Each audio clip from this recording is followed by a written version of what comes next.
नमस्कार, मैं सैयद अख्तर श्री अरबिंदो सोसाइटी की ओर से आपका बहुत बहुत स्वागत व अभिनंदन करता हूं। हम आज शिक्षा में शून्य निवेश नवाचार कार्यक्रम ZIIEI द्वारा संकलित रोचक एवं अभिनव नवाचार के बारे में आपको बताएंगे। हम इनोवेटिव पाठशाला के अंतर्गत NCERT के प्राइमरी सेक्शन के कक्षा 2 की हिंदी की पुस्तक रिमझिम के पाठ 15 एक्की दोक्की के नवाचार अभिनव शिक्षण तकनीक की गतिविधि थीम आधारित उपस्थिति का इस वीडियो में क्रियान्वयन करेंगे। हम आशा करते हैं कि आप इस वीडियो को देखने के उपरांत इस नवाचार तकनीक को अपने विद्यालय व कक्षा में अवश्य लागू करेंगे।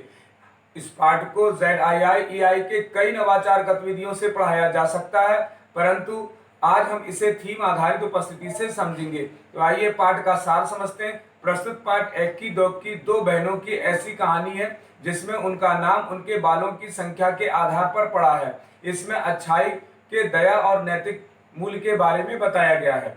इस नवाचार की नवीनता यह है कि थीम आधारित उपस्थिति एक ऐसा नवाचार है जिसमें छात्रों की उपस्थिति दर्ज कराने का अनोखा तरीका अपनाया गया है। इसमें पाठ से जुड़े हुए शब्दों, वाक्यों, चित्रों और संख्या आदि को रोल नंबर के स्थान पर बोला जाता है। इसमें पुनः अध्ययन द्वारा पाठ को लंबे समय तक याद रखा जा सकता है। इस प्रकार इस नवाचार की क्रियान्वयन प्रक्रिया के अंतर्गत पढ़ाए जा रहे पाठ की संकल्पना के पुनः अध्ययन के लिए दैनिक उपस्थिति के समय रोल नंबर न बोलकर पाठ से संबंधित विभिन्न नाम, संज्ञा और विशेषण शब्द बोलकर छात्र अपनी उपस्थिति को दर्ज कराते हैं। इस नवाचार की क्रियान्वयन अवधि को यदि देखा जाए तो इसे लागू करने के लिए 20 मिनट का समय लगता है।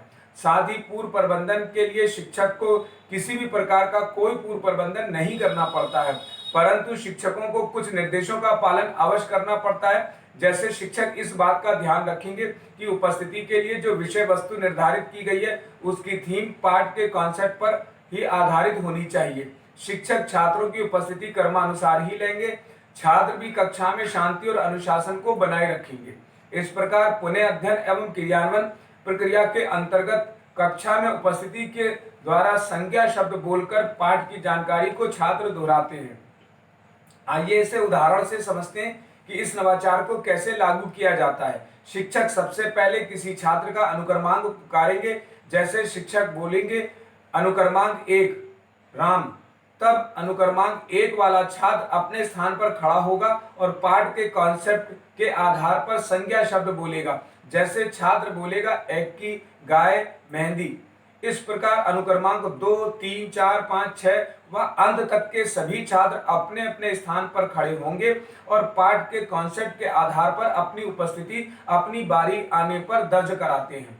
इस प्रकार शिक्षक सभी छात्रों से थीम आधारित उपस्थिति के माध्यम से पाठ का पुनः अध्ययन कराते हुए उपस्थिति को दर्ज करवा लेते हैं। निष्कर्ष रूप में कहा जा सकता है कि थीम आधारित उपस्थिति से सीखने के अनेक प्रतिफल प्राप्त होते हैं।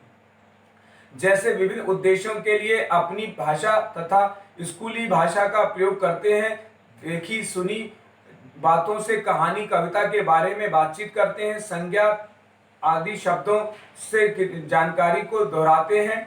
इस प्रकार थीम आधारित उपस्थिति से छात्र भाषा की बारीकियों को गढ़ते हुए अपनी मौखिक भाषा का प्रयोग करते हुए अपनी बातचीत करते हैं, प्रश्न पूछते हैं, तर्क देने की क्षमता विकसित करते हैं तथा निजी अनुभवों को साझा करते हैं। कही जा रही बात, कहानी, कविता इत्यादि को कहने की समझ भी विकसित करते हैं। इस गतिविधि से सभी छात्रों की भागीदारी सुनिश्चित होती है और सभी को समान अवसर प्राप्त होता है। इस नवाचार में PRT अनुपात का तो ध्यान रखा ही गया, साथ ही साथ NCF 2005 के उद्देश्यों को भी पूरा किया गया है। ये नवाचार विशेष आवश्यकता वाले बालकों के लिए भी उपयोगी है। शिक्षक पाठ एक्की दोक्की को एक निर्धारित माह में ही पढ़ाते हैं।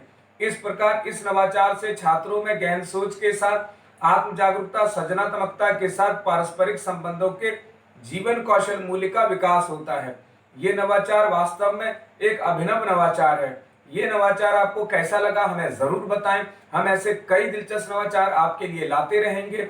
आपसे अनुरोध है कि आप हमारा YouTube चैनल सब्सक्राइब जरूर करें। अगर आप इस वीडियो को Facebook पर देख रहे हैं तो हमारा Facebook पेज लाइक करना बिल्कुल ना भूलें। नीचे दिए गए लिंक पर जाकर इनोवेटिव पाठशाला ऐप को भी डाउनलोड जरूर करें। इस वीडियो को देखने और लाइक करने के लिए आपका बहुत बहुत धन्यवाद।